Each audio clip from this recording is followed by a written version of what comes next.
Hello everyone, my name is Chandan Singh. So guys, parsing अगर हम editorial की करेंगे तो कैसे होगा? तो द हिंदू का एडिटोरियल मैंने उठाया है, इसकी पार्सिंग करके देखते हैं। शुरू करते हैं। देखिए यहाँ पर लिखा है कि टू टू टैंगो। सबसे पहले इसको समझते हैं। देखिए एक्चुअली टैंगो क्या होता है? टैंगो एक डांस होता है और इस डांस को परफॉर्म करने के लिए दो लोगों की जरूरत होती है। तो यहाँ लिखा है कि टू टू टैंगो, मतलब अगर भाई आपको डांस करना है तो दो लोग चाहिए। तो ये कहने का मतलब है कि आपको दो लोग चाहिए, दोनों तरफ से। कहते हैं ना कि ताली दोनों हाथ से बजती है, वो वाली बात कही जा रही है। अब आगे देखते हैं।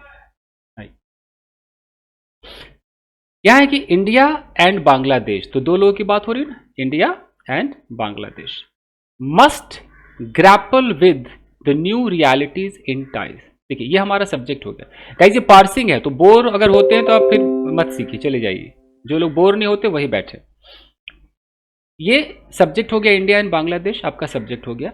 ये जो मस्ट है ये मॉडल ऑक्सिलरी वर्ब आपका है। तो बता रहा है कि इंडिया और बांग्लादेश को अवश्य ही करना चाहिए। क्या करना चाहिए? ग्रैपल। ग्रैपल का मतलब होता है रेसल करना, गुत्थम गुत्थी करना, जूझना, झेलना, ये सब ग्रैपल में आता है। तो उनको ग्रैपल करना चाहिए, जूझना चाहिए।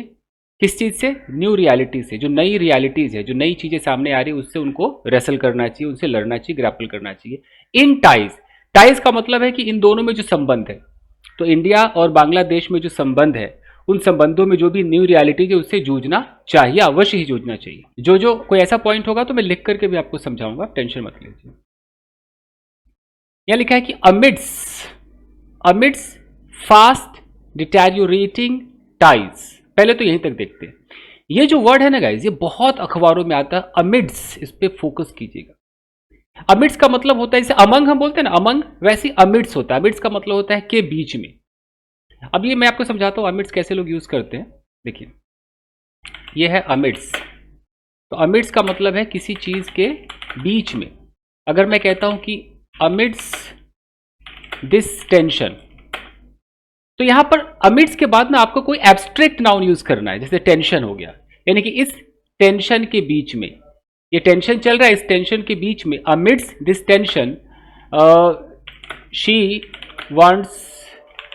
वांट्स टू गो टू, मान लो शिमला। अभी टेंशन चल रहा है, टेंशन के बीच में उसको शिमला जाना है यार। ऐसे अमिड्स का यूज करते हैं, समझ रहा? देखिए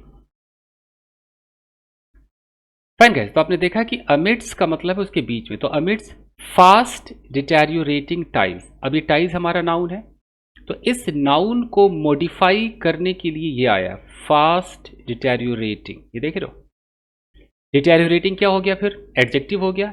वर्ब में आईएनजी भी एडजेक्टिव होता है, और फास्ट क्या हो गया? एडवर्ब हो गया, जो इस डिटेरियोरेटिंग को भी मॉडिफाई कर रहा है। तो बढ़ते हुए, फास्ट मतलब बहुत तेज, डिटेरियोरेटिंग मतलब घटता हुआ, बिगड़ता हुआ, टाइज मतलब संबंध, यानी कि बहुत तेजी से बिगड़ते हुए संबंध। कितनी प्यारी इंग्लिश है ना। तो इस बहुत तेजी से बिगड़ते हुए संबंधों के बीच में, इस दौरान संबंध किसके बीच में बिगड़ रहे? तो यहां बिटवीन का भी यूज किया गया है। Between India and Bangladesh, Bharat और बांग्लादेश के बीच में ये बढ़, एकदम फास्ट जो संबंध खराब हो रहे हैं, उसके बीच में इंडियन फॉरेन सेक्रेटरी, ये जो भाई साहब है मिस्टर मिस्री, इनका, यहां मिस्री के ऊपर एक कॉमा लगा हुआ है, तो मिस्रीज वनडे विजिट, इनका एक दिन का जो विजिट था, कहां था? विजिट के बाद टू आया है, to Dhaka provided a much needed outreach. पहले आराम से देखते हैं। अब यहां पर देखो सेंटेंस को कैसे तोड़ेंगे कि इंडियन फॉरेन सेक्रेटरी, ये जो मिस्टर मिस्री है, तो अब ये जो एपोस्ट्रोफी है सर, मिस्रीज वनडे विजिट, ये हमारा जो वनडे विजिट है ना, ये हमारा सब्जेक्ट है। देखो कहां पे सब्जेक्ट आया है, ये, इसको हम सब्जेक्ट मानेंगे। वनडे विजिट, एक दिन का जो उनका विजिट था। अब ये विजिट, फिर इस विजिट के बाद क्या आ रहा है? टू ढाका। कहां पे विजिट था? विजिट टू ढाका, ढाका में विजिट था। तो ये सब्जेक्ट और ये प्रोवाइडेड वर्ब है। इस विजिट ने प्रोवाइड किया, क्या प्रोवाइड किया, क्या दिया? अ much needed outreach. Outreach noun है, तो इस आउटरीच को मॉडिफाई क्या कर रहा है? ये अ मच नीडेड, बहुत ज्यादा जरूरी वाला, कि बहुत जरूरत थी इस आउटरीच की। आउटरीच का मतलब है कि आप वहां पहुंचे, आप वहां बातचीत करें, जो भी हेल्प वेल्प करना, वो आउटरीच, एक पहुंच की बहुत ज्यादा जरूरत थी। तो उनके उस विजिट ने प्रोवाइड किया इस आउटरीच को। किसको प्रोवाइड किया? टू द इंटरिम गवर्नमेंट, जो अंतरिम सरकार है, जो अभी फिलहाल जो सरकार है, उसको ये प्रोवाइड किया। अब इस गवर्नमेंट के बाद यहां पर देखिए, मैं कलर चेंज करके आपको पढ़ाता हूं। यहां लिखा है लेड बाई प्रोफेसर ये ना, हाँ, led by professor Mohammad Yunus.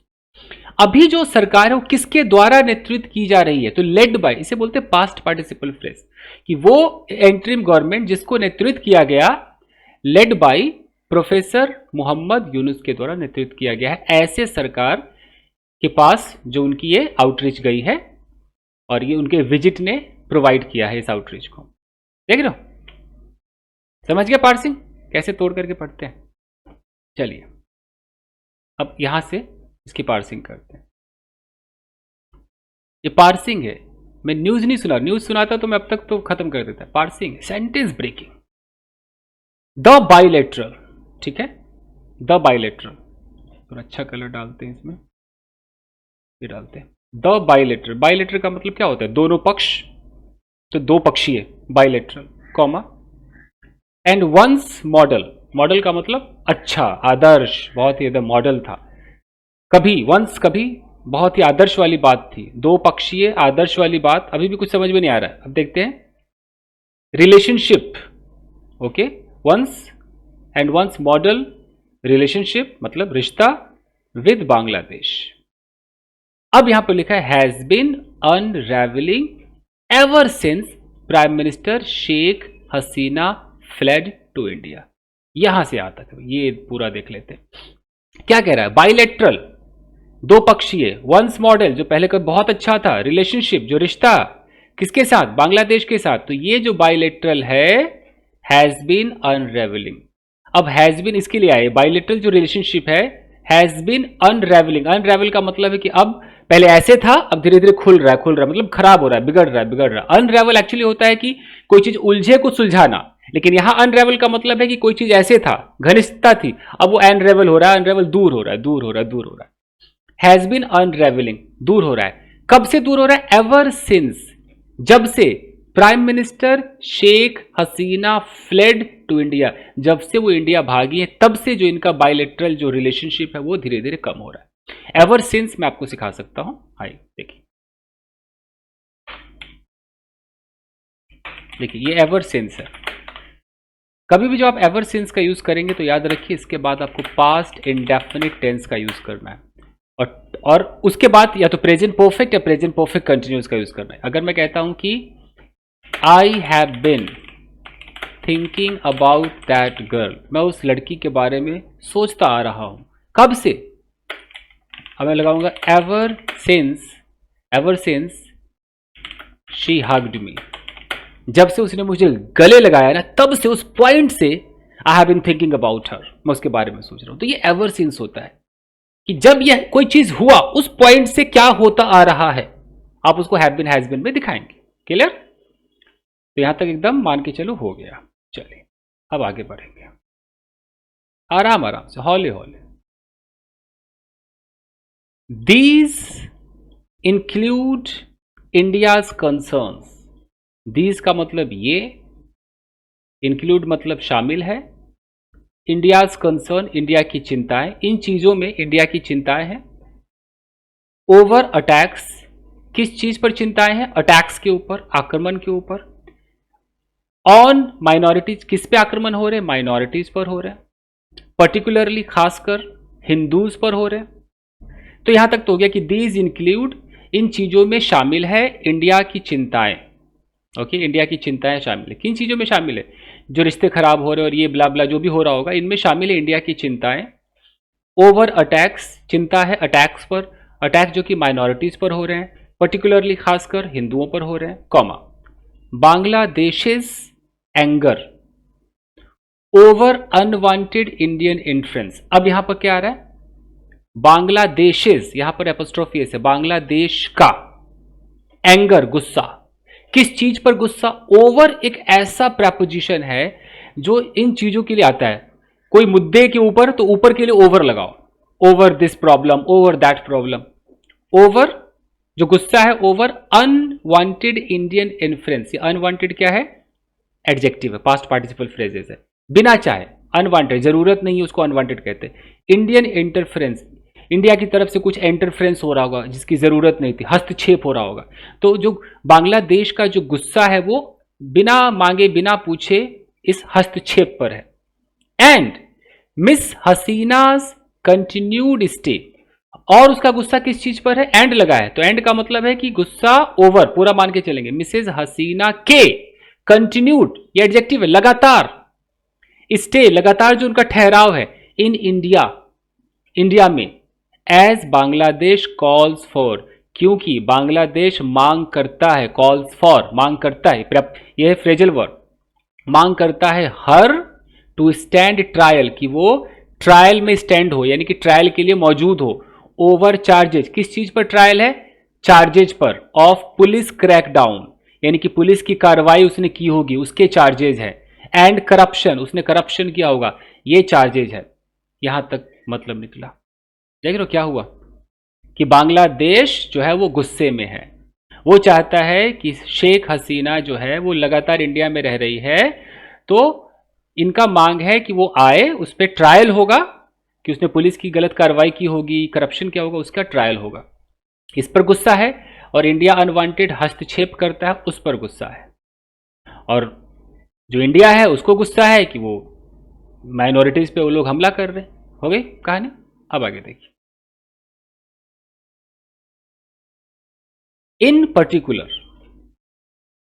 Particular विशेष रूप से, यानी पर्टिकुलर तरीके से अगर देखें, इन पर्टिकुलर विस्तार में, protests in India against Bangladesh's arrest of a Hindu monk for sedition. तो कितना बड़ा सेंटेंस है। अगर विवरण देखें, पर्टिकुलर देखें, तो प्रोटेस्ट्स, जो प्रोटेस्ट होते, जो धरना प्रदर्शन होते, कहां? प्रोटेस्ट्स इन इंडिया, इंडिया में, प्रेपोजिशनल फ्रेज, किसके खिलाफ protest? Against Bangladesh's arrest, Bangladesh का जो अरेस्ट है, किसका arrest? Of Hindu monk, Hindu साधु का अरेस्ट। क्यों? फॉर सेडिशन, देशद्रोह के लिए जो अरेस्ट है, उस अरेस्ट पर प्रोटेस्ट। देखो कैसे सेंटेंस बनाते हैं, कितने एपोस्ट्रोफियस लगे होते हैं, कितने प्रेपोजिशनल फ्रेजेस लगे होते हैं। Which led to an attack, ये विच क्या है? ये एक रिलेटिव प्रोनाउन है, और ये क्या बना रहा है? एक एडजेक्टिव क्लॉज बना रहा है। ये उस प्रोटेस्ट के बारे में कह रहा है कि protest which led to an attack, एक minute, which led to an attack on their mission in Tripura. अच्छा, जिसकी वजह से, लेड टू एन अटैक, जिसकी वजह से एक अटैक हो गया, ऑन देयर मिशन, उनके मिशन पर एक हमला हो गया, इन त्रिपुरा, त्रिपुरा में एक तरीके से मिशन पर हमला हो गया। एंड मार्चेस, और जो मार्च होता है, जो जुलूस निकलता है, against Indian mission, Indian mission के खिलाफ मार्चेस। एंड कल्चरल सेंटर इन ढाका, और कल्चरल सेंटर के खिलाफ जो मार्चेस था ढाका में। हैड फ्यूल्ड एंगर, इन चीजों ने गुस्सा बढ़ा दिया, फ्यूल्ड एंगर, गुस्सा बढ़ा दिया, इन बोथ कैपिटल्स, दोनों ही राजधानियों में। क्या मतलब हुआ, एक बार फिर से देखिए अगर समझ में नहीं आया। सेंटेंस को तोड़कर पढ़िए, देखिए यहां से देखिए। पर्टिकुलर का मतलब होता है कि विवरण, इन पर्टिकुलर, विवरण क्या है कि protest in India against Bangladesh's arrest of a Hindu monk for sedition. यहां तक तो समझ गए कि इंडिया में जो प्रोटेस्ट हुआ कि हिंदू मॉन्क को आपने अरेस्ट कर लिया है देशद्रोह में, ठीक है। Which led to an attack, जिसकी वजह से एक अटैक हो गया on their mission in Tripura, उनके त्रिपुरा के मिशन पे अटैक हो गया। एंड, अब ये एंड कह रहा है, तो एंड क्यों आया है? And marches against Indian missions, India के मिशन पे वो लोग मार्च कर रहे होंगे, और इंडिया के कल्चरल सेंटर के खिलाफ वो लोग मार्च कर रहे होंगे ढाका में। तो इन सब पर कहीं ना कहीं जो है कोई अटैक हुआ, कोई प्रॉब्लम, प्रोटेस्ट हुआ। तो ये जो प्रोटेस्ट है ना, हैड फ्यूल्ड एंगर, इस प्रोटेस्ट ने एंगर भर दिया दोनों कैपिटल्स में, ये कहने का मतलब। अब आगे देखिए और तोड़ते हैं। After talks with mister Yunus, अब देखो आफ्टर टॉक्स, आफ्टर हमारा एक प्रेपोजिशन है, ये टॉक्स विद मिस्टर यूनुस एक प्रेपोजिशनल फ्रेज, सॉरी ये एक फ्रेज है, और इन दोनों को मिला दे तो प्रेपोजिशनल फ्रेज है। आफ्टर के साथ इसको मिला दे तो प्रेपोजिशनल फ्रेज, यानी कि टॉक्स के बाद, बातचीत के बाद। किसके साथ बातचीत हुई? मिस्टर यूनुस के साथ। अब यहां पर क्या लिखा है, Bangladesh foreign affairs adviser Tauhid Hussain, Tauhid Hussain ये नाम है, and Bangladesh foreign secretary Mohammad क्या है, जशीम उद्दीन ये नाम है। बातचीत के बाद ये जो लोग हैं, कॉमा, मिस्टर मिस्री स्ट्रेस्ड, बातचीत के बाद ये मिस्टर मिस्री स्ट्रेस्ड न्यू दिल्ली डिजायर, आराम से देखिए, after talks with mister Yunus, यानी कि ये बात किसने की है, मिस्टर यूनुस से बात किसने की है, बांग्लादेश के फॉरेन अफेयर एडवाइजर ये मिस्टर हुसैन से बात किसने की है, बांग्लादेश के फॉरेन सेक्रेटरी मोहम्मद जाशिन उद्दीन से बात किसने की, ये मिस्टर मिस्री ने की है। तो इस बातचीत के बाद, यानी कि ये जो इतना सारा जो दिखाई दे रहा है ना, इसको परफॉर्म करने वाला जो सब्जेक्ट हो यहां छुपा हुआ है, मिस्टर मिस्री। जैसे मैं बोलूं ना कि after talks with all the people I am going, तो मैं हूं बंदा जिसने सबसे बातें की है, मैं हूं, तो यहां पे सब्जेक्ट छुपा हुआ है।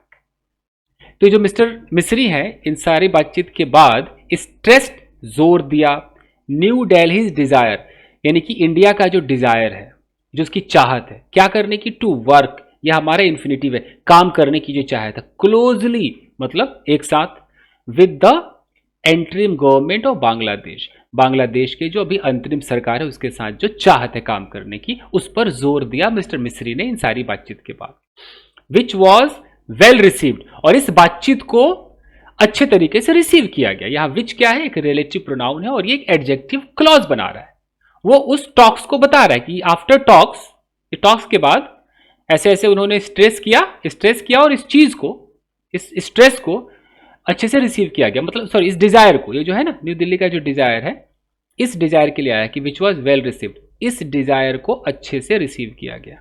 समझ गए? चलिए अब आगे देखें।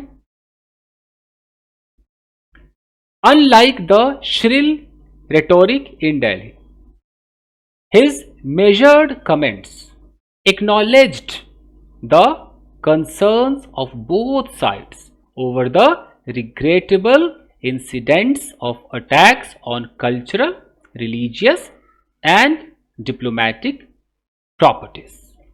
यहां पे फुल स्टॉप है। अब हम क्या समझेंगे, ये जो अनलाइक आता है ना, अनलाइक द श्रिल रेटोरिक, मैं ऐसे बताता हूं, अनलाइक का इस्तेमाल आपको बताता हूं तब समझ में आ जाएगा। देखिए, अगर मैं कहता हूं कि unlike you I go to park daily, तो अनलाइक यू का मतलब है कि तुम्हारे जैसा नहीं हूं मैं तो रोज पार्क जाता हूं। अनलाइक यू, अगर मैं यहां पर बोलता कि लाइक यू, तो लाइक यू का मतलब बिल्कुल तुम्हारे जैसा मैं भी पार्क जाता हूं, यानी कि तुम भी पार्क जाते हो, मैं भी जाता हूं। लेकिन यहां unlike you I go to park, यानी कि मैं पार्क जाता हूं लेकिन तुम पार्क नहीं जाते हो। अनलाइक का ये मतलब है, ठीक है।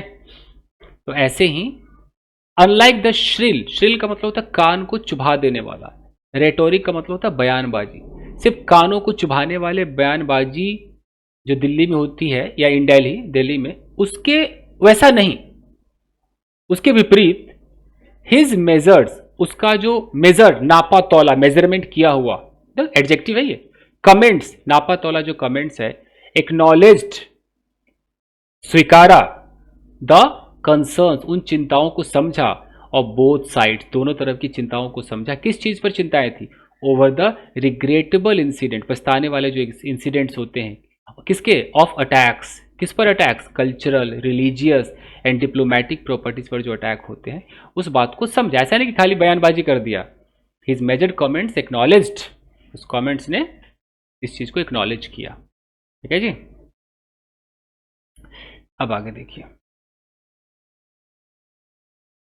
Mr. Yunus is understood to have described the relationship between Bangladesh and India as very solid and close, asking India to help clear the clouds। अब क्या हुआ, यहां से यहां तक का मतलब पार्सिंग कर रहे हैं। तो ये जो है ना, is understood to have described, इसको पहले हम समझते हैं। अगर मैं बोलूं कि you are understood to have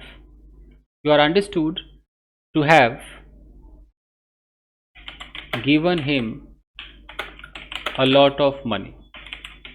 इसका मतलब है कि ऐसा समझा जाता है कि तुमने उसे बहुत सारे पैसे दिए हैं, इसका यह मतलब है। यानी कि आप शॉर्ट में इसे कह सकते हैं कि it is understood that you have given him a lot of money, ये इसका है मतलब। तो मिस्टर यूनुस इज अंडरस्टूड यानी कि ऐसा समझा जाता है कि मिस्टर यूनुस ने हैव डिस्क्राइब किया है the relationship between Bangladesh and India as very solid. उन्होंने बांग्लादेश और इंडिया के बीच के रिश्तों को बहुत सॉलिड कहा है एंड क्लोज कहा है। आस्किंग इंडिया, ये कहते हुए, आस्क का मतलब होता है कुछ करने के लिए कहना, कुछ पूछना, ये होता है ना।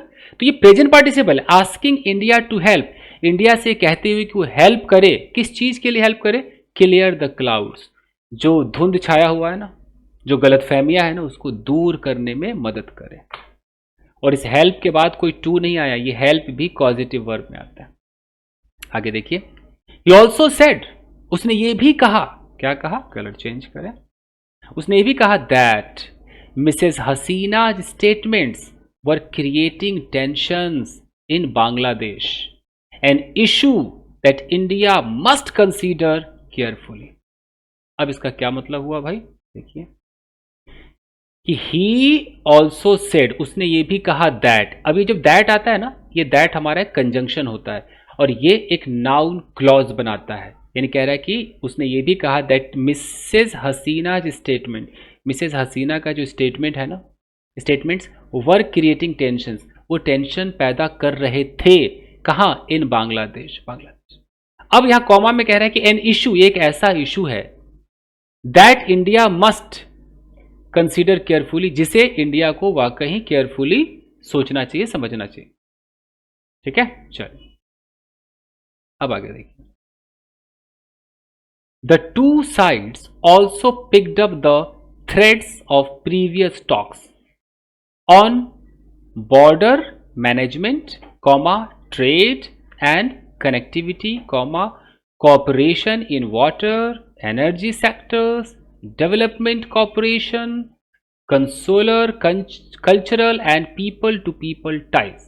अब इन सब की हिंदी तो मैं बता नहीं सकता, तो मैं बस ये बताऊंगा कि द टू साइड्स, यानी कि दोनों लोगों ने, बांग्लादेश और इंडिया ने, द टू साइड्स, ये मेरा सब्जेक्ट है। Also picked up the threads, ये एक मुहावरा है। पिक अप द थ्रेड का मतलब होता है कि जहां पे अपनी पुरानी चीजें छोड़ी थी, फिर अपने अपने धागे पकड़ लो भाई, फिर से शुरू करो, रिज्यूम करो। तो इन्होंने picked up the threads, resume कर लिया है, फिर से पकड़ लिया है, ऑफ प्रीवियस टॉक्स, जो पुरानी जो बातें चल रही थी उसको पिकअप कर लिया है। किस चीज पर बातें थी? बॉर्डर मैनेजमेंट, बॉर्डर पर जो मैनेजमेंट होगा, ट्रेड के बारे में, कनेक्टिविटी के बारे में और ब्ला ब्ला ब्ला ब्ला, इन सब के बारे में ये पढ़ लीजिएगा। ठीक है, अब आगे बढ़िए। अब बात कही जा रही है कि given the largely positive optics of the visit. ये जो गिवन है ना, ये समझाना बहुत जरूरी है। आप लोग अब तक हो कि चले गए? बहुत सारे लोग बोर होते हैं ना, लेकिन मैं तो आपको ऐसे ही पढ़ाऊंगा। मेरा काम है सेंटेंस को तोड़ना, आप रुको ना रुको, मेरा काम है पढ़ाना, मैं तो पढ़ाऊंगा। देखिए, गिवन, वैसे तो लोग समझते हैं गिवन का मतलब दिया हुआ, लेकिन यहां गिवन का मतलब है, अगर मैं कहता हूं कि गिवन हिज एज, यानी कि उसके उम्र को देखते हुए, इसका मतलब क्या है कि उसके एज को देखते हुए, अगर मैं कहता हूं given the fact that he या शी हेट्स मी, इस बात को देखते हुए, ध्यान में रखते हुए कि वो मुझसे नफरत करती, इसको गिवन कहते हैं गैस।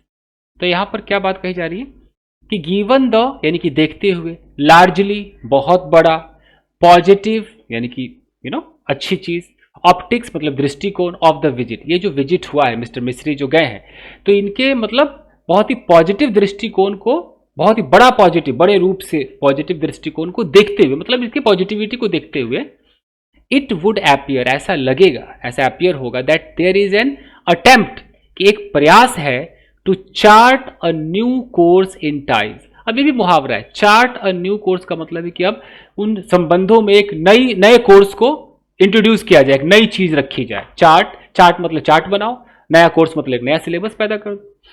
तो ये भी अटेम्प्ट किया जाएगा, ये भी समझा जाएगा, प्रयास किया जाएगा, सोचा जाएगा। While it is important for new Delhi, हालांकि ये इंपॉर्टेंट है, महत्वपूर्ण है फॉर न्यू दिल्ली यानी कि इंडिया के लिए, टू नज it's friends on issues of concern.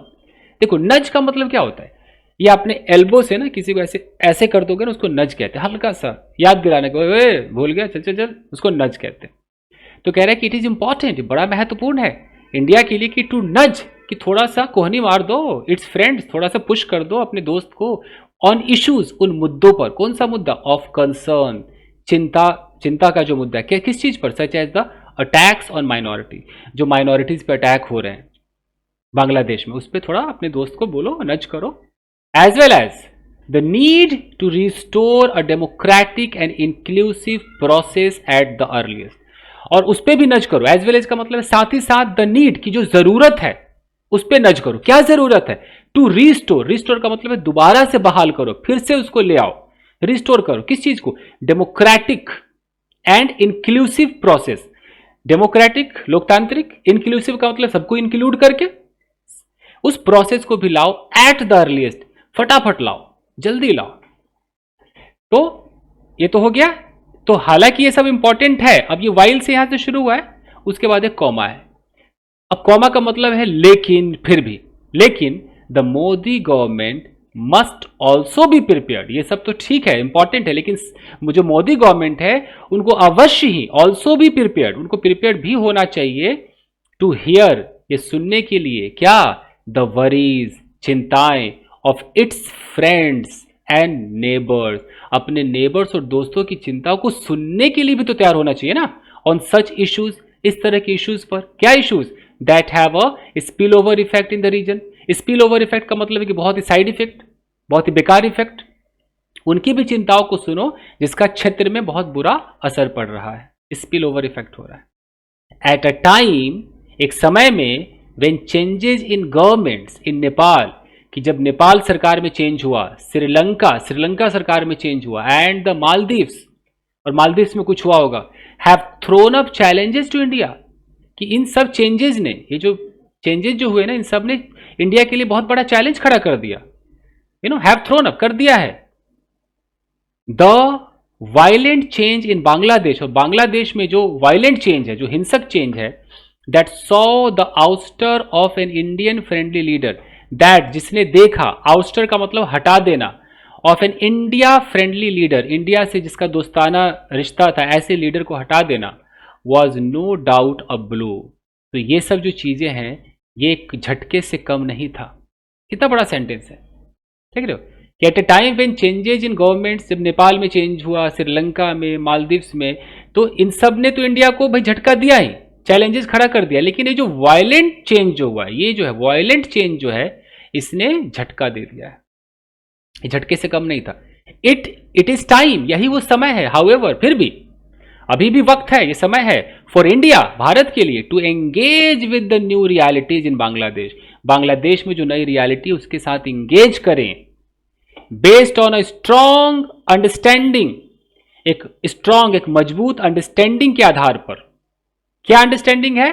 That a close consultative partnership is in the enduring interest of both countries, कि एक बहुत ही क्लोज कंसल्टेटिव, कंसल्ट करने वाला जो पार्टनरशिप है, is in the enduring interest of both countries, दोनों countries के बहुत ही टिकाऊ इंटरेस्ट में है। ये जो मतलब ये अंडरस्टैंडिंग को डिफाइन कर रहा है कि वो क्या करे। देखो ऐसे समझो, समझ में नहीं आ रहा होगा, कि it is time for India to engage with the new realities in Bangladesh, Bangladesh में जो न्यू रियलिटीज उस पर एंगेज करे, बेस्ड ऑन स्ट्रॉन्ग अंडरस्टैंडिंग। अब स्ट्रॉन्ग अंडरस्टैंडिंग के आधार पर, वो अंडरस्टैंडिंग क्या है, उस अंडरस्टैंडिंग को डिफाइन कर रहा है। अंडरस्टैंडिंग का मतलब है कि क्लोज कंसल्टेटिव पार्टनरशिप जो है, is in the enduring interest, लंबे समय तक चलने वाला जो इंटरेस्ट है ना दोनों कंट्रीज का, उसके अंदर है वो, ये बात कही गई। बहुत लोगों के समझ में नहीं आ रहा हो क्या कह रहा है, बट इसका संधि विच्छेद यही है। तो गाइज ये था आपका एडिटोरियल का पार्सिंग था। देखिए ये दो तरीके से पढ़ाया जाता है। जैसे आप लोग अगर वीडियो देखते होंगे एडिटोरियल का, जो बाकी टीचर्स पढ़ाते होंगे, तो वो न्यूज़ आपको बताते हैं। मैंने जो शुरू किया है कि जो बच्चे ये अखबार समझ नहीं पाते हैं, उनको न्यूज़ पता है इसमें ये हुआ, बट उनको ये नहीं पता सेंटेंस क्यों आया है, इतना बड़ा क्या है, ये क्लॉज क्या होता है, ये फ्रेज क्या होता है, उनको समझाने के लिए मैंने सीरीज शुरू कर रखा है पार्सिंग का। तो मैं एडिटोरियल भी बीच बीच में लाऊंगा, कभी सिटी न्यूज़ लाऊंगा, ताकि सबका फायदा हो जाए। आपका बस एक ही काम है कि अगर आपको इस सीरीज दिल से अच्छा लगता होगा ना, तो आप वीडियो को लाइक करना शुरू करो। व्यूज नहीं आते तो मैं सीरीज बीच में बंद कर देता हूं, मुझे लगता है यार लोग देखते नहीं। मैं इतनी मेहनत कर रहा हूं तो आप भी तो थोड़ी मेहनत करो ना, बस अंगूठा ही तो ऐसे दबाना है, लाइक कीजिए, तभी तो मैं ऐसे लाऊंगा ना सीरीज। घर बैठे आपका फायदा नहीं, और आप गांव में बैठे होंगे, आपने देख लिया, आपको बैठे बैठे क्लॉज व्लॉज सब समझ में आ रहा है। सोचो, लाइक कीजिए।